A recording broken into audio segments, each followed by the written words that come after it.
Daf Yomi, Tractate Sanhedrin, page 41a. And it's the middle of an idea, so maybe it's a good idea to start from the bottom of 41. The bottom of 40b. 40b, which would be a few lines from the bottom. And it's Amar Ula. Actually, just a line or two. Amar Ula minayin lehasra min Torah shenemar v'ish asher yikach esachoso bas aviv bas imo v'ra es ervasa atu b'ri'ah tal yad milsa ela ad shiruhu tamu shel davar eno im eno inyan likares. Ula says, from where in the Torah is the obligation of forewarning derived, as it is stated, and if a man shall take his sister, his father's daughter, or his mother's daughter, and see her nakedness, and she see his nakedness, it is a disgraceful deed, and they shall be cut off in the sight of their people. Leviticus 20:17. One can ask, is that to say that the matter is dependent on sight? The transgression is engaging in sexual intercourse, not seeing each other. Rather, the meaning of and see is, he is not liable until he sees the reason of the matter, that it should be clear to him that he is committing a transgression by having been forewarned. If this halacha is not needed for the matter of excision, karet, as this punishment is in the hands of heaven, and God is aware whether or not he acted intentionally. And now we're on the top of 41a, top of the page with the word Taneu Inyan Lemalkus, applied to the matter of lashes, as forewarning is required for the court to be able to administer lashes. Divei Chizkiyahu Tana v'chi yazid ish al re'eu l'hargo be'arma Shihitru bo ve'adayin hu mezid. The school of Chizkiah taught a source for the requirement of forewarning from the verse concerning the court-imposed capital punishment meted out to a murderer, as it states, but if a man come intentionally upon his neighbor to slay him with guile. Exodus 21:14. How do the witnesses know that he acted intentionally? It must be that they forewarned him, and still he acts intentionally. Devei Rabbi Yishmael Tana hamotziim ito mikoshesh etzim shehitru bo v'adayin hu mikoshesh. The school of Rabbi Yishmael taught a source for the requirement to forewarn transgressors from the verse concerning the court-imposed capital punishment meted out to the wood gatherer on Shabbat in the wilderness, as it is stated, and they that found him gathering sticks brought him, Numbers 15:33. By writing gathering in the present tense, the verse indicates that they forewarned him, but he is still gathering. Devei Rabbi Tana al devar asher ina al iskei dibur. The school of Rabbi Yehuda Nasi taught a source for the requirement to forewarn a transgressor from the verse concerning the court-imposed capital punishment meted out to one who commits adultery with a betrothed young woman, as it is stated, for the matter, davar, that he has humbled his neighbor's wife. Deuteronomy 22:24. They make a verbal analogy for matters involving speech, dibur. The punishment is given only if the witnesses issued a verbal forewarning. The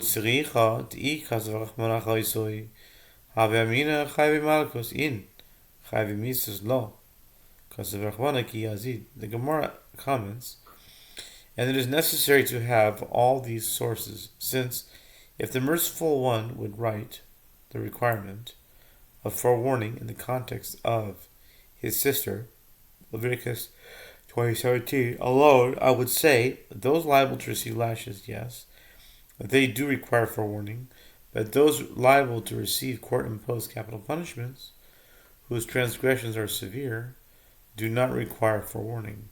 Therefore, the merciful one writes with regard to a murderer, if a man come intentionally.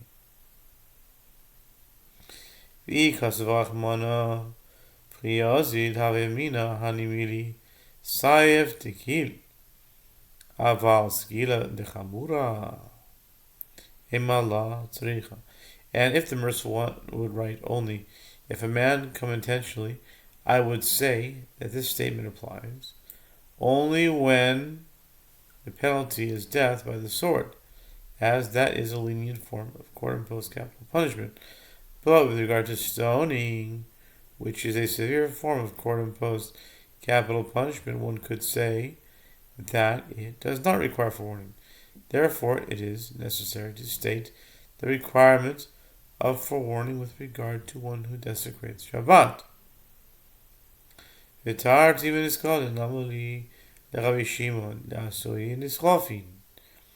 Gemara asks, and why do I need two verses that state the requirement for forewarning in the context of those liable to be stoned? Both the Shabbat violator and one who commits adultery with a betrothed young woman are punished with stoning. The Gemara answers, according to the opinion of Rabbi Shimon, that death by burning is more severe than death by stoning. The additional verses serves to add the halakha that the forewarning must be issued to those liable to be burned for their transgressions by way of the application of the principle, if this halakha is not needed for the matter in which it is written, applied to a different matter. According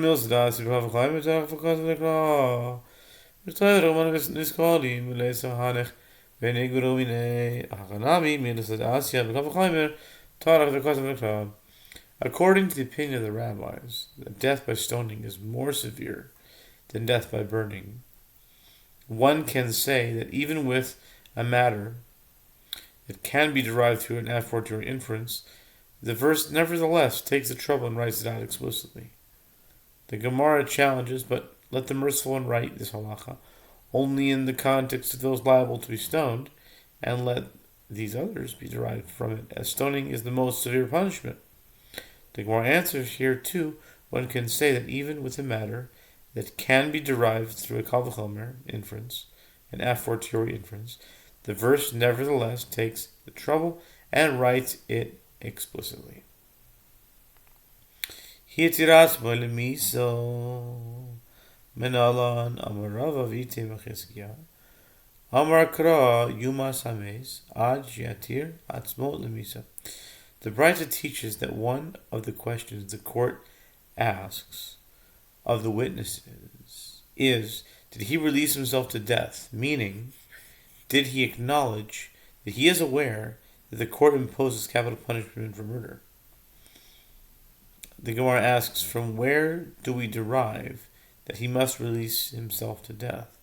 Rava said, and some say it was Chizkiah who said, that the verse states, by the mouth of two witnesses, or three witnesses, shall the dead be put to death, Deuteronomy 17:6, by referring to the transgressor as dead even before he is executed. The verse indicates that he is not executed until he releases himself to death by stating that he is aware that he will be executed for his transgression. Amar Rav Chanan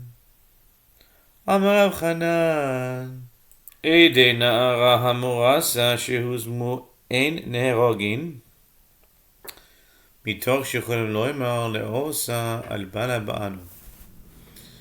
Rav Chanan says witnesses who testified to the adultery of a betrothed young woman who were rendered conspiring witnesses are not killed. Although conspiring witnesses are generally punished with the same punishment they attempted to impose on the purported transgressor, see Deuteronomy 19:19, this is an exception. This is because they can say, we did not come to testify in order to have her executed. Rather, we came to forbid her to her husband. As a betrothed or married woman who willingly engages in adulterous sexual intercourse is forbidden to her husband. But at the same time, she's also liable for the death penalty. So I don't understand what they're saying here. But anyway, okay. V'ha'asrubeh delo atruba v'ilo atruba hechi miktala. The Gemara challenges this ruling, but they must testify that they forewarned her before her transgression, and a forewarning includes apprising the transgressor of the punishment he or she will receive. How can the witnesses claim that they did not intend this result? The Gemara answers, Rav Chanan stated this halacha with regard to a case where they claim they did not forewarn her. The Gemara asks, but if they claim they did not forewarn her, how can she be killed? If she would not have been killed, there is no novelty to Rav Chanan's statement that the witnesses are not killed. V'isha chaveira Feli b'Rabbi Yossi b'Rabbi Yehuda. Tanya, Rabbi Yossi b'Rabbi Yehuda Omer Chaver ein tzarich asra lefi shelo nitna asra ela lahavchin ben shogeg lemezid. The Gemara explains Rav Chanan stated this halacha with regard to a woman who is a chavera, meaning she's knowledgeable in Torah, and it is in accordance with the opinion of Rabbi Yossi, son of Rabbi Yehuda, as it is taught in Braita. Rabbi Yossi, son of Rabbi Yehuda, says a chaver does not require forewarning in order to be liable for a transgression, because forewarning is given only in order to distinguish between an intentional and an unintentional act. Chevan de'inu lo miktali, ihu hechi miktala, havila edut she'i ata yachol lehazima, chol edut she'i ata yachol lehazima lo shmei edus. The Gemara asks further, but since the witnesses are not killed for their conspiracy testimony, in the case of a chavira, how can she be killed for her action? Their testimony is testimony that you cannot render conspiratory testimony, meaning the witness cannot be punished for their testimony. And any testimony that you cannot potentially render conspiratory testimony is not categorized as testimony. Achanami Komar, Mitoch she'en neheragin, she'yachol lomar, ele'osra al balabanu, af hi eina neheragas. Dehavile edus she'i ata yachol lehazima. The Gemara answers, this is also what he is saying. Since the witnesses are not killed, as they can say, we came to forbid her to her husband, she is also not killed, since their testimony is testimony that you cannot potentially render conspiratory testimony. Ela ba'isha chaveira tikayim elon dimiktala ali b'Rabbi Yossi b'Rabbi Yehuda ech mishkachas la keshezinsa v'chaz rav.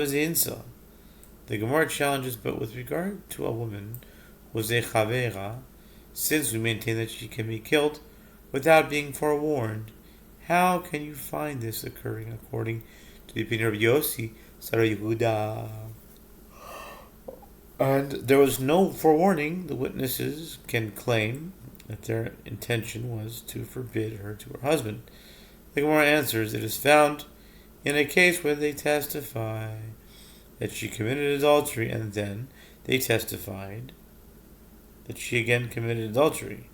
The witnesses cannot claim that their testimony was meant to forbid her to her husband, as she was already forbidden to him due to the first time she committed adultery.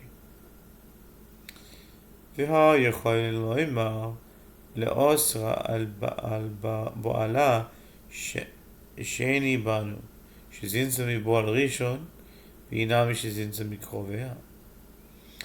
questions this, but the witnesses can say, we come to forbid her to her second paramour. The halacha is that in addition to becoming forbidden to her husband, an adulterous woman becomes forbidden to her lover. We call it paramour here. The witness can claim that this was their intent in testifying? The Gemara answers, it is found in a case where they testify that she again committed adultery with the first paramour, and the second act was with the same paramour to whom she was already forbidden. Alternatively, it is found in a case where they testify that she committed adultery with one of her relatives to whom she is forbidden regardless. Afilu nisua nami in ela afilu hai deloyat vatuten yocholen lo mar leosra al bala banu. The Gemara clarifies what is different, and that Rav Hanan chose to state this halacha with regard to a betrothed young woman. His halacha could be stated with regard to a married woman as well. The Gemara answers, yes, that is correct, but the novelty of this element of his ruling is that even with regard to this betrothed young woman who does not live under her husband, the witnesses can say, we came to forbid her to her husband. Amar Rav Chizda, Echad Omer b'Sayif Harago, Echad Omer be'Ariran Harago. Ein ze nachon. אבל אומר כלב שחורין ואחד אומר כלב שחורין ואחד אומר כלב לבנים, הרי זה נכון. Rav Chizda says in a case where one of the witnesses says the murderer killed the victim with a sword, and one of the witnesses says the murderer killed the victim with an ariran, another weapon.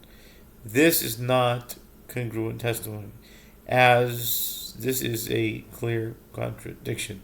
But if one of the witnesses says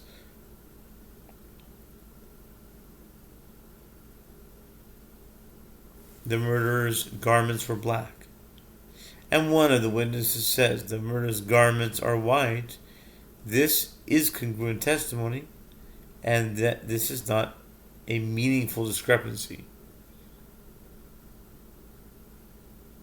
Not sure why not, but Mesvei nachon shieh nachon.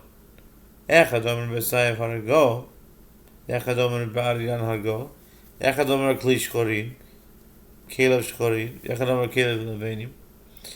Ein ze nachon. Targum Rav Chizda b'Sudar shechanko bo Tehainu Saif ve'ariran. The Gemara raises an objection from a writer. The verse states with regard to testimony, and behold, it be truth, the matter certain. Deuteronomy 17:4. The meaning of certain is that the testimony of the two witnesses must be congruent. If one witness says the murderer killed the victim with a sword, and one says the murderer killed the victim with an ariran, or if one of the witnesses says the murderer's garments were black, and one of them witnesses says the murderer's garments were white, this is not congruent testimony. This contradicts the ruling of Rav Chizda. The Gemara answers, Rav Chizda interpreted the Braita as speaking about a scarf with which the murderer strangled the victim, and this is the same contradiction with regard to a sword and an ariran. As Rav Chizda himself ruled, a contradiction concerning details of the murder weapon renders the testimony incongruent. Okay. Tashima. Let's see how much do we have left. We have quite a bit left, so I think we're going to do part 2.